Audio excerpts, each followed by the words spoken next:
Dallas Tanner, Steven Schwartzman, Jack Corrigan, B. Wayne Hughes. Who are these people?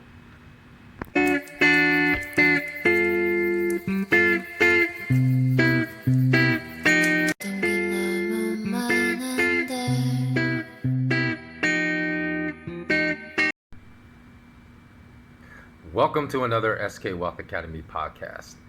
The answer to that question, who are these people, is the following. The wealthy multimillionaires and billionaires responsible for killing the American dream.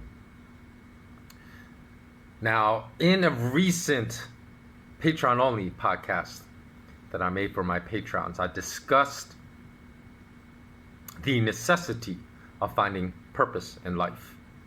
So I discussed why purpose even is at a level higher than the pursuit of happiness, because happiness can be evanescent, it can be fleeting, but purpose will last a lifetime. And purpose will also ensure that you contribute, you make a positive social contribution to the communities in which we all operate. So it all ensures that we are givers to our communities instead of perpetual takers. These people I just named are perpetual takers. And I feel that if you ask them what their purpose in life, it would probably be just to make money. But that is a horrible purpose. So when I discussed finding purpose as the number one goal everyone should have in life with my patrons, I meant finding a purpose that leaves a positive social footprint in the communities in which we live and in which we operate. So that is the number one point of significance.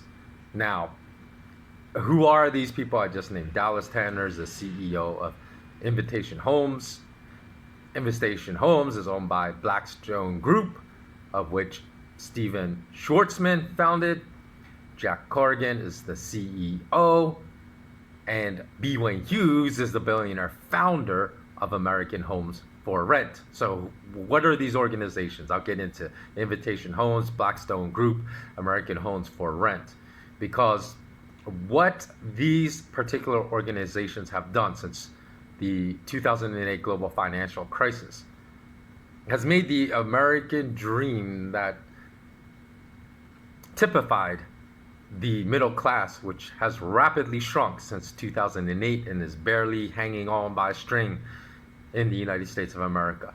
It's made that American dream of home ownership a lot less likely.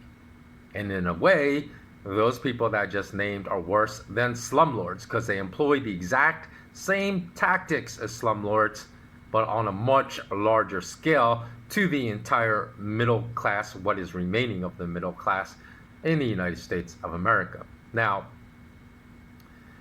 around 2012, there were a lot of articles that came out in the news about individual retail investors, either those people that made investments in single detached homes, people that fixed up, and I know people like this when I used to live in Los Angeles, people that would buy cheap fixer-uppers, put a lot of money into fixing up these places and then flip those properties.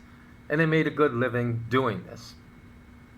Now, a lot of these individual retail real estate investors found out starting around 2011, 2012, even though I said this trend started right after the 2008 global financial crisis, when they discovered that when they bid on single detached homes, which had become the symbol of the American middle class life, that they were constantly outbid, and that prices that they used to pay for comps of the houses upon which they were bidding no longer existed. That prices were getting bid way higher than usual. So when they looked into who was outbidding them, it turned out to be companies like Invitation Homes, which was owned by the world's largest real estate investment group, Blackstone. So that's who Blackstone Group was. And that beginning around 2012, that Invitation Homes, this is why I said a lot of this really, even though it started after the 2008 global financial crisis, started to gain speed around 2012 or so, that they had embarked on a rampage buying up single detached homes across America, purchasing as much as $150 million of single detached homes per week, and had a budget of up to $10 billion to do so. Now, obviously, no individual retail investor can compete with that kind of action going on, and they're always going to be outbid. Now, this was going on all around the country, not only metropolitan areas, but also like suburban Atlanta and Sacramento. There was a investor that used to buy single detached homes, fix them up and flip them, that said that almost every single house that went for sale was bought up at auction by the same bidder, who would bid just $1 over every bid that was placed on every home until all the other bidders, just folded. Using a poker term, if you're playing poker, all the other bidders would just fold because they didn't have deep enough pockets to keep anteing up when this bidder kept pushing prices higher and higher and higher and higher and higher. So what happened was, after the 2008 global financial crisis, which really came to a head, like I said, around 2012, corporations began buying these single detached homes as a commodity. Like you would try to basically, if you were, wanted to corner, say, the corn market, like you're a Monsanto, you say everyone has to use our GMO seeds. If you don't use them, then we're going to sue you into oblivion until you start using them, and then you get a monopoly on the production of corn. Well, a lot of these big corporations try to corner the single detached home market in America by just buying these homes by the hundreds of thousands of homes. And what happened was, because when you have no competition, like if you've ever been a renter and you're looking to rent homes, usually there's a lot of competition. So you don't necessarily want to take the first home you look at for rent, because you want to look at all the other comps in the neighborhood and see if you can get a better price. And that had been typical in the past. But now, with these massive corporations coming in and buying every single single detached home in certain areas, and having a monopolistic iron grip on that supply, they can price it whatever they want, and they can drive prices way higher than what renters have been used to paying. So obviously this is not a good development for renters or homeowners, because they basically would push the prices up so high in this market that those looking to own homes could no longer afford to do so. And even renters were pushed out of the typical rental market that they were used to.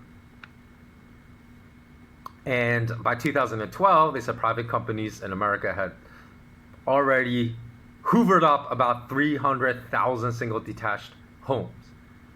Now, one person that was infamous for making a comment back then, although he did not end up, as far as I can tell from the research I put in, buying a lot of single detached homes, was Warren Buffett. Because at the beginning of that year, Warren Buffett told CNBC on a Squawk Box edition that if there were any possible way he could buy a couple 100,000 single family homes and have a management team that could manage it, he would have done so. He said this back in 2012. And obviously he's saying that because he saw the opportunity to squeeze people out of income, to maximize profits.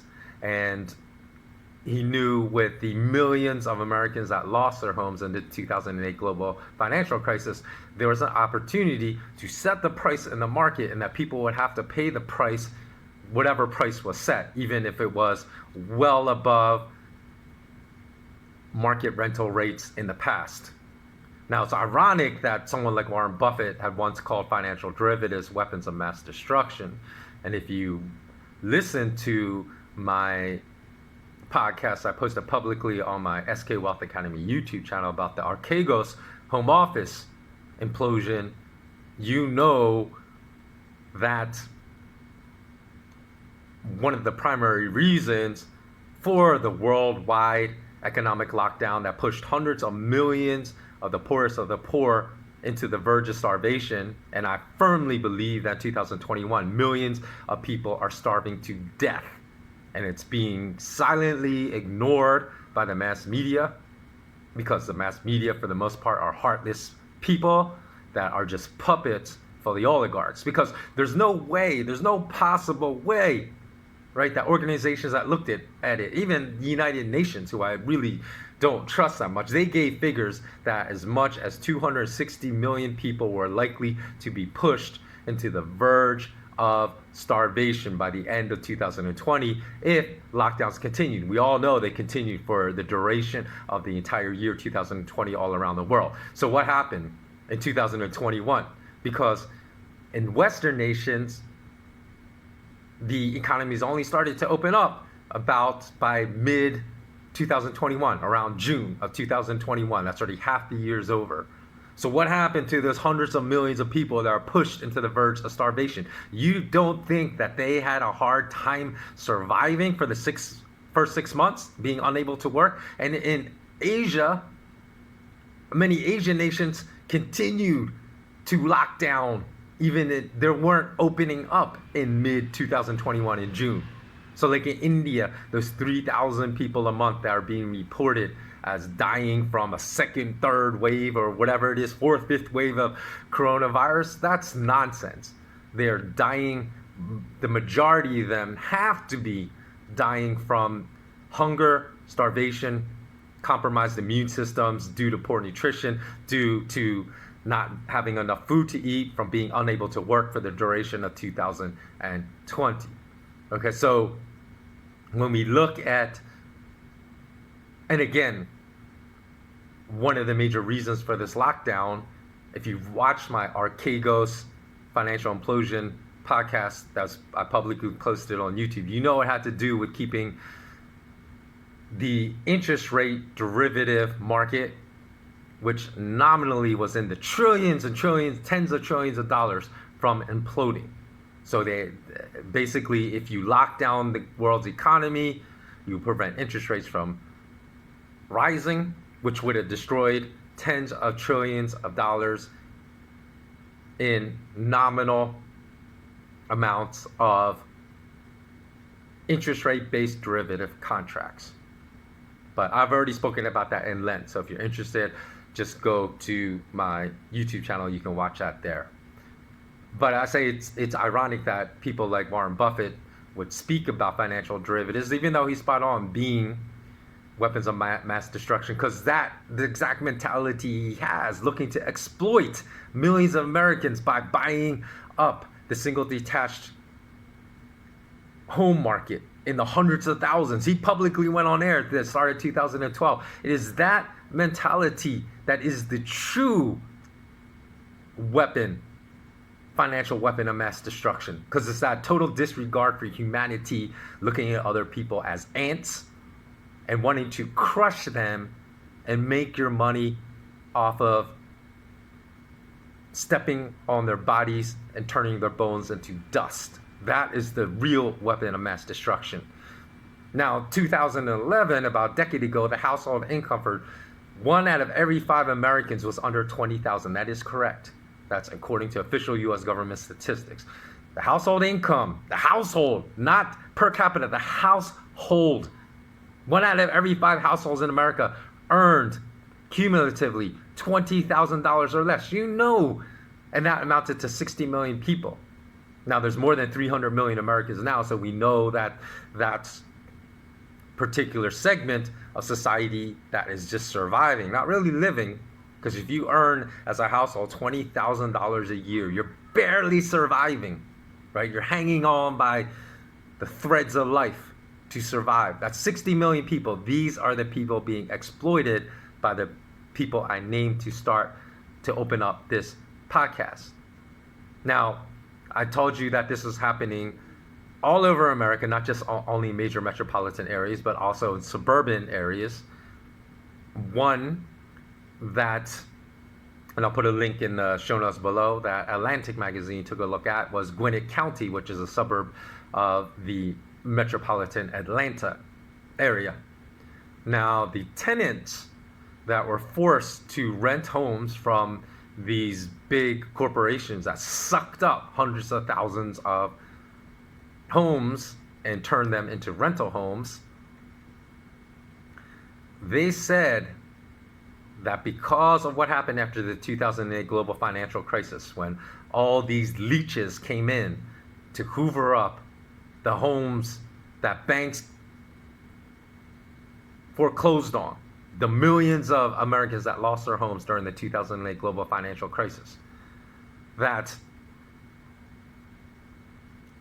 a lot of these companies were pushing the cost of typical home ownership onto the renters. Because if there's a monopoly of one company owning all these homes and they're the ones renting all the homes, you don't have any choice but to rent from them, and they could put down the conditions of rentals.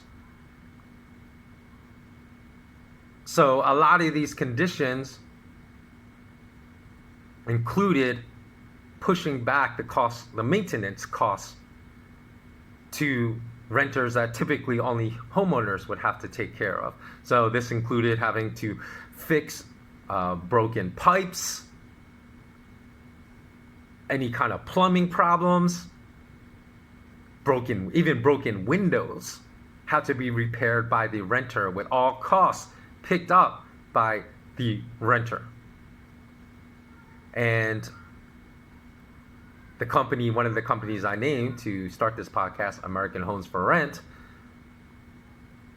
said in 2016 that they wanted to cut the cost of preparing a home for a new tenant from $2,500 per home to $1,600 per home.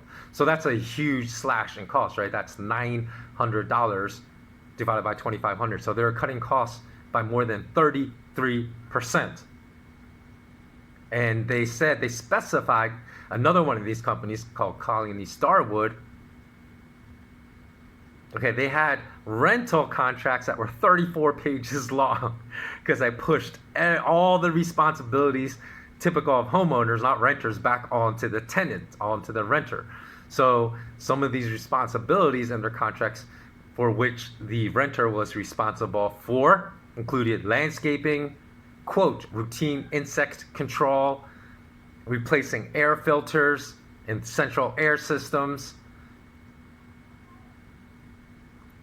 replacing broken windows, like I told you, repairing and maintaining sewer and any plumbing problems. And they said they even, for those that weren't willing to do this, American Homes for Rent, one of these other big corporations that sucked up all these single detached homes, said that they would charge tenants that refused to perform these tasks themselves if they had to send out any of their maintenance staff to take care of problems which typically renters should not have to take care of. And then, get this, some of these companies even tried to push on the renters as conditions in their contracts to buy renters insurance that actually insured their property, the home, even though they didn't own the home. So not just, their possessions. Typically renters insurance will only cover, the possessions if someone broke in to their home and stole their possessions, but they were trying to push the cost of insuring the homes, even though these people did not own them, So any type of property destruction that was not caused by the tenant, they wanted the tenant to pay for that. And again, some of these renters were taking these companies to court saying that having that type of clause in the contracts was illegal.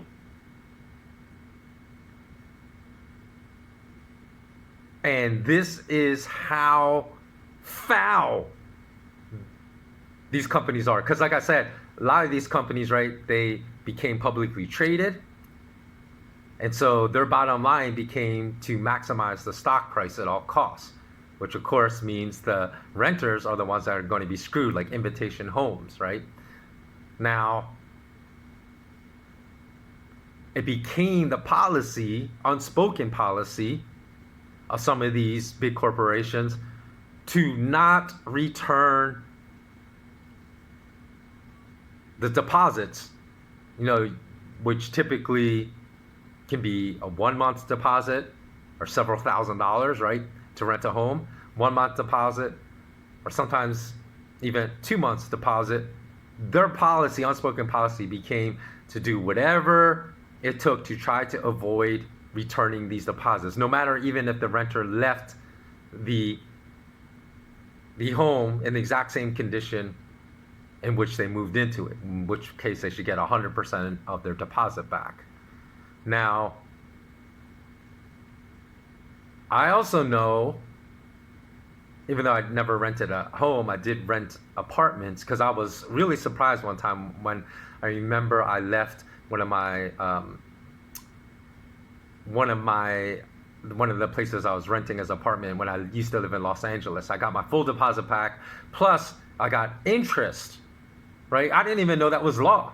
Like that my landlord actually returned my full deposit plus interest that had accrued, because he had to put it in some type of account that accrued interest, and you actually receive more than the money that I deposited when I rented the place. And that I only discovered after receiving it that it was law. And I bet you that none of these companies do that, if that's still a law. I don't know, because I haven't lived in the United States for a long time. But if it still is, I bet you renters don't know it's law, and that none of these companies would ever do it unless they're challenged in a legal court of law saying you have to give me back my renter's deposit plus interest. Now, I was when in investigating, doing my research for this particular podcast, I saw that there was a property administrator named Chanel Hansen, who worked for Colony American Homes. What an ironic name, right? Colony American Homes, because they're colonizing America again. In an Atlanta suburb from 2014 and 2016. And she said she was fired because she reported her employer to OSHA, which is like Occupational Safety and Hazard Administration. It's like a national department that takes care of like home ownership and I guess home renter problems. And she reported her employer to OSHA for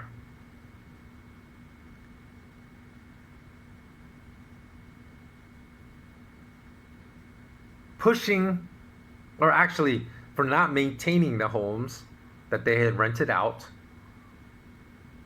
and for leaving them in such poor condition that she said was even dangerous for the maintenance staff that they kept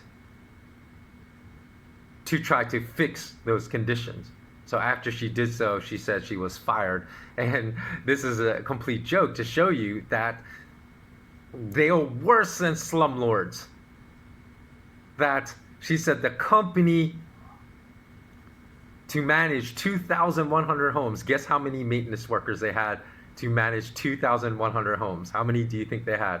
Maybe one for every 3 homes, maybe 700 workers to maintain, to do property maintenance on 2,100 homes.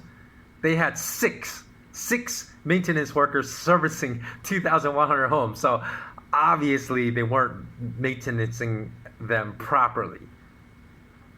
And Colony American Homes in 2017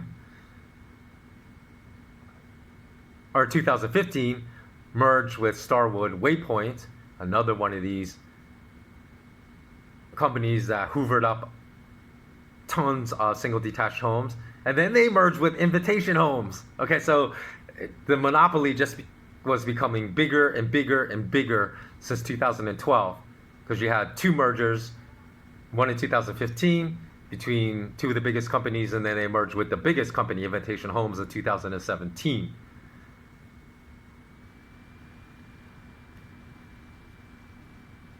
And if you look at all of the policies of these various companies, it was to basically treat the tenant as poorly as possible. For example, Waypoint, they had management teams that received bonuses for keeping costs low, costs of maintaining the properties and whatnot. So they were basically incented to be like slumlords. They were given bonuses to be the worst possible property managers ever. So it kind of reminds me of my days in private banking before I left that industry in disgust for the moral cesspool it was, when we were given bonuses not for the amounts that were drawn down on LOCs, lines of credit, that we gave to our clients, but we were actually given bonuses by the size of the LOCs we gave our clients. So in other words, if we had a client that was worth, like, say, $60 million, and he asked for a $1 million line of credit, in order to encourage this person to draw down more than $1 million, even if he only said, I only need like 600,000, but maybe give me a little wiggle room, give me $1 million line of credit.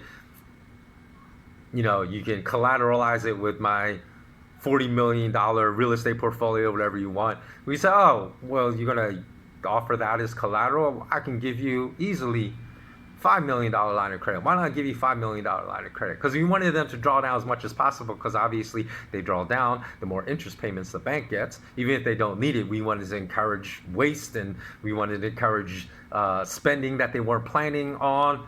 And that's why for a while we were incented to try to give as big of credit line as possible to our clients. Kind of like what these home rental companies were doing. So another leasing agent that worked for Starwood Waypoint said that the company would stop replacing shower curtain rods, like doing just basic minimal maintenance, as tenants will move out and a new tenant will move in. And she said they even stopped changing locks. Okay, these were key locks. So obviously, that is really, really dangerous, because what if an alt tenant made a duplicate key and he was like a murderer, and if someone new moved in, that person could just open up the door to that home anytime he or she wanted, because they had a key, and just murder everyone inside.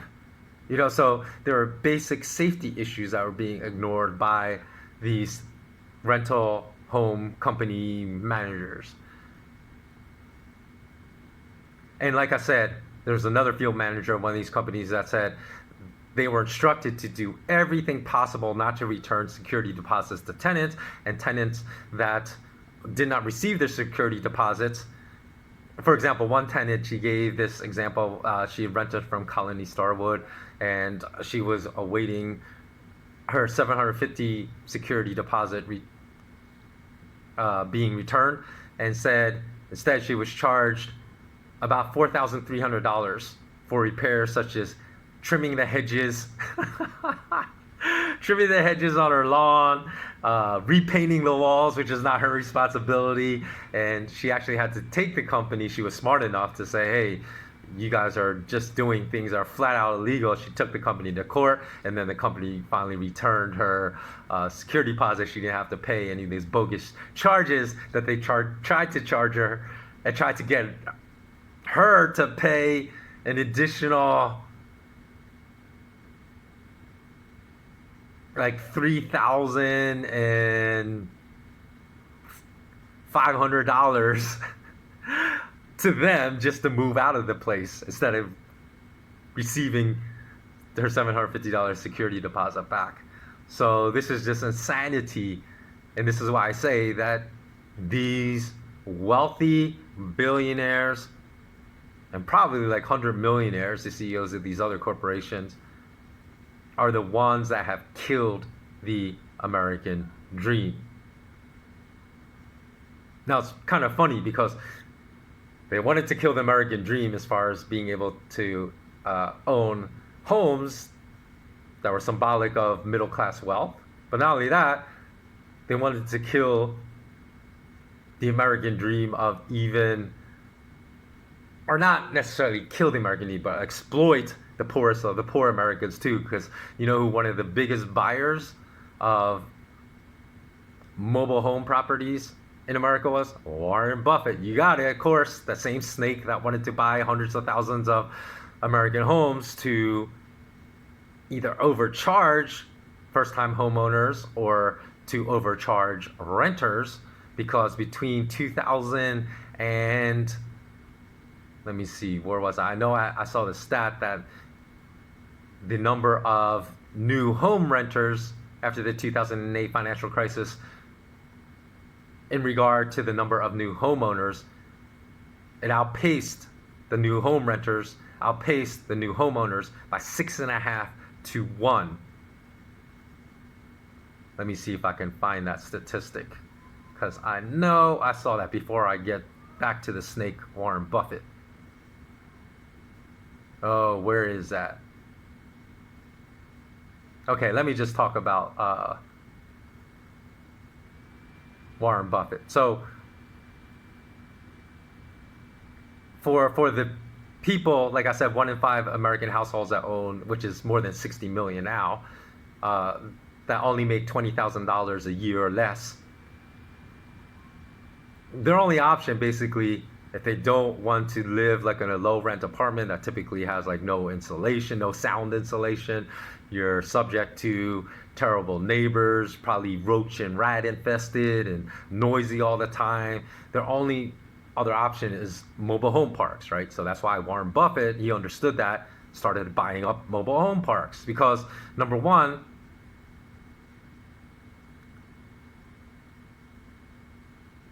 there's basically a cost of, on average, of about $4,000 to move a mobile home from one park to another park. So most of these mobile home park owners don't have $4,000 lying around. Obviously, if they're making $20,000 a year or less, they make just enough money to eat, to pay the fees of the mobile home park fees, and to feed their family, and they're just surviving. So basically, this is a locked-in evergreen income. It's total exploitation of the poorest of the poor, because that's why people like Warren Buffett, instead of really wanting to help these people, he wants to exploit them, because it is evergreen income. These tenants they can't escape the mobile home parks in which they live. So mobile home parks tend to have very, very stable revenue figures, because these people cannot leave because they don't have the financial capacity to do so, even if they want to leave. And that is the very reason Warren Buffett has bought up so many mobile home parks, is to exploit the poor, not because he has any interest in actually helping them. Now, what was I going to say? Okay, here, I found that figure. So between 2007, we all know the global financial crisis happened in 2008 and 2017. New homeowners in America were 1 million households, but new home renters were 6.5 million. So that was six, and of course that makes sense, because millions of Americans lost their home during the U.S. financial crisis in 2008, and they could not afford to buy new homes, so they became renters. So it was 6.5 to 1. So that's why all these billionaires and 100 millionaires are salivating at that opportunity, because they saw opportunity to exploit millions of Americans in this regard, provide them with crappy homes, crappy maintenance, push all the fees of home ownership onto the renters, and maximize profits from millions of Americans by exploiting millions of Americans. Now, here's the interesting thing, because remember what I told you, I know that interest rate-based financial derivatives, saving that from imploding was one of the reasons that we went into global lockdown in March of 2020. Do you know when home ownership rates, which basically is a percentage of U.S. homes that are owner-occupied versus being rented, home ownership rates, the highest they have been? And I think like the last decade, I know at least in the last 5 years, but I think in like even in the last decade, was in Q1 of 2020, 68%. Because before the lockdowns happened, people were just getting back on their feet. And those that lost their homes in 2008 were just getting back on their feet enough to enter the home ownership market again and buy homes. And it peaked near about 68% in Q1 of 2020. And guess what happened to share prices of places like Invitation Homes? Because they look to exploit the rental market and people, American families really struggling, their stock crashed by more than 50% from $32 a share to less than $16 a share during the first quarter because the people were getting back on their feet. Invitation Homes, they didn't really like that. And so what happened after the global lockdown when people were crushed again? Of course, home ownership rates collapsed from near 68% to 65.6% just a year later by Q1 2021. And you know what happened too, because I remember looking at the share price of Invitation Homes, I saw it collapse, and I knew that, you know, when they were telling us they were going to lock down the economies for 15 days to get the infection rates to flatten, I know that was bullshit. I knew they were going to lock us down forever to try to destroy people, because that's what they do. That's what this devil class of people does.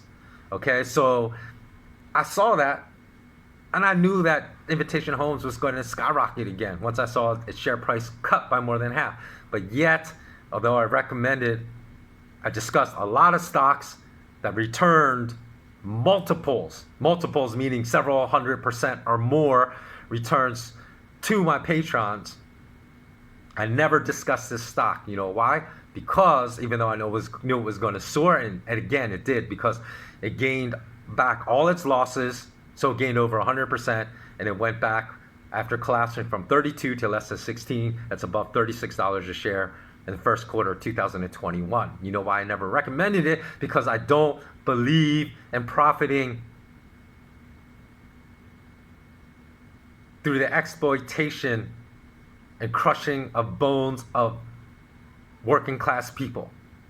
Because a lockdown made many people lose their homes. You may say, oh, well, you just told me that the home ownership percent only decreased from 68% to 65.6%. That's only like 2.4%. That's not that bad. Yeah, percentage-wise, it may not seem like a lot. It might not 2.4%. But you know what? When you look at the hard numbers, the U.S. Census Bureau says that there were 140,803,000 housing units available for ownership. 2.4% of that is 3,379,272 homes.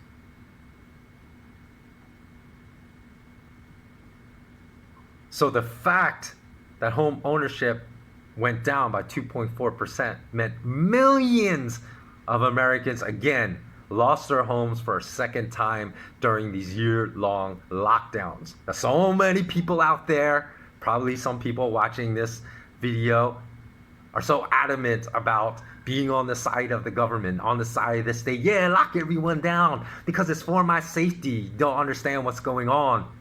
It's not scientific based, these lockdowns, and they're happy that more than 3 million Americans lost their homes again after struggling so hard, after losing their homes during the 2008 financial crisis. This is what you're supporting for those people out there that exhibit such ridiculous non-scientific based opinions about these lockdowns.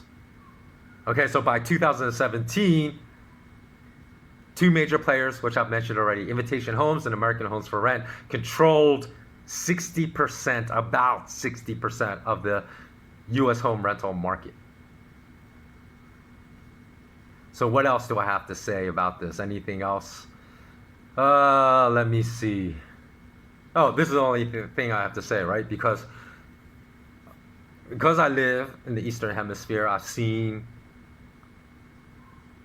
a lot of anti-Chinese sentiment, right? Because there's a lot of black market money that Chinese were trying to get out of China. I know a lot of these Chinese players use Bitcoin to get their money out surreptitiously out of China, because black market money, meaning money that was owned or that was received illegally, whether it's bribes through Chinese parliament members. Because if you think U.S. Congress is corrupt, having all these multimillionaires as congressmen, look at Chinese parliament. They have US dollar billionaires are common among Chinese parliament members, because a lot of them are corrupt as hell.